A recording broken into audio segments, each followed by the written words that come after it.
Hey, it's Taylor. It's February 22nd. I'm here in beautiful New York, and I'm here to answer your Reddit questions. Here we go.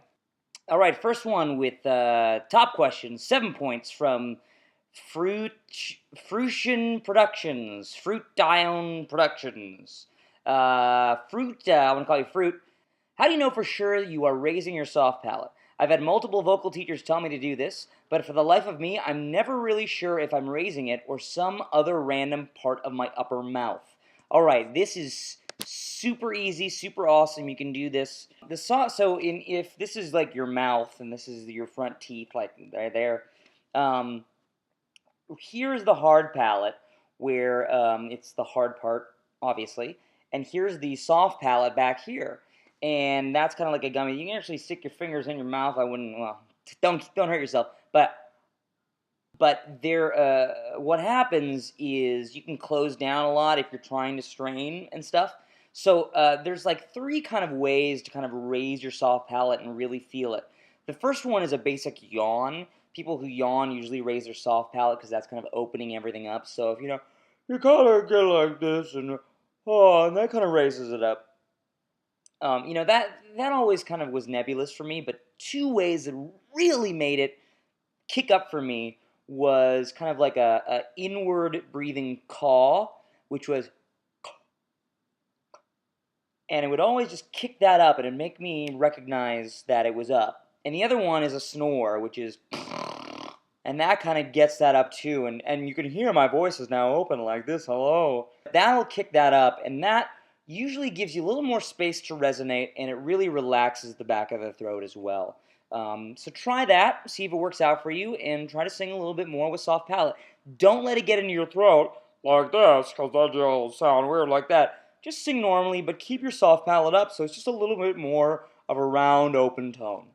Question number 2 from Bob the Drummer 4 asks, how do I know if I'm in mixed voice, and how do I develop a strong mix? All right, well, I can't do it today because I'm a little hoarse, I'm a little on vocal rest, but I'll tell you about my kind of journey with mixed voice. A mixed sound is a very connected sound.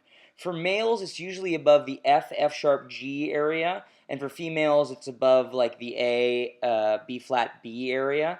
And if you get up there, it'll sound chesty, like the way that your chest voice or the way that I'm speaking right now. It'll sound like it's part of the full voice as opposed to falsetto, which usually has a break where you flip into falsetto. Usually the chest voice and the head voice are 2 different voices, whereas a mixed voice kind of sounds like an extension where you have no breaks in your voice. There are 2 methods that I know that allow you to kind of learn how to mix. The first one that I learned, and mind you, this took me about 2 or 3 months of practice to kind of go, oh, that's what the mix should feel like. So the way I learned it was by producing a dumb cry tone, like that, and then doing a double arpege up the scale of usually like on a mum or a gug. But it's a deep sound, and usually it sounds like this with a double arpege.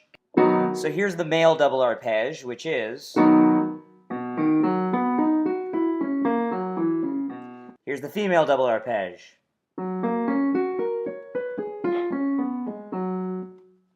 And you basically do that up the register until you go up and you go down, and that's it. The biggest thing for that method was to do this dumb cry and try to get your larynx down, your soft palate up, and your everything else relaxed, your chin, your jaw relaxed, so that you can just kind of click it in. Because what a mix biologically is, so if these are the vocal cords, when you are speaking or singing regularly in your chest voice, they vibrate on the full surface area. When you're in head voice, they vibrate on the half surface area of the vocal cords. So it still sounds like it's coming from that chesty vocal cord place.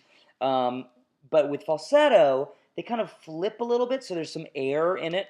So that's kind of the difference there. The other method that I learned was just going through falsetto to chest voice and back and forth and back and forth and back and forth until you kind of get through that break without any problems. And then you can start adding a little bit of pressure in there to kind of give it some juice.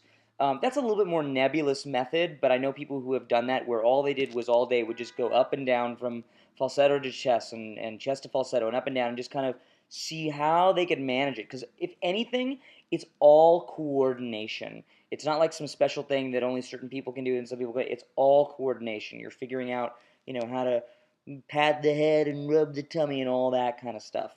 But play with what you think works. You can try to get through your break. Oh, especially if you do through the falsetto of the chest, don't add any weight. Just do it very lightly and neatly and cleanly. Don't push.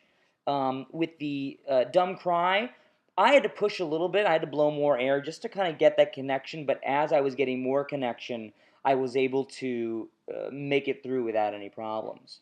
The trade-off between falsetto and mix is you're going to get a stronger, more grounded sound, but the trade-off is it may be a little bit more pressure, and you can tire yourself out easier by kind of muscling it in. With falsetto, you get kind of an easier, cleaner way of doing it, but you don't get as strong of a sound, and it can sound kind of airy. So just take some time to see where you are in there. And as always go to a voice teacher if you have any extra questions, because they're going to hear exactly what's going on in your voice. They'll be able to critique it and be able to guide you through properly. But this is just kind of a good way to start, a good place to start. So thank you, Reddit, for your questions. I will talk to you next week on video, and I hope to see you soon. Thanks a lot. Bye-bye.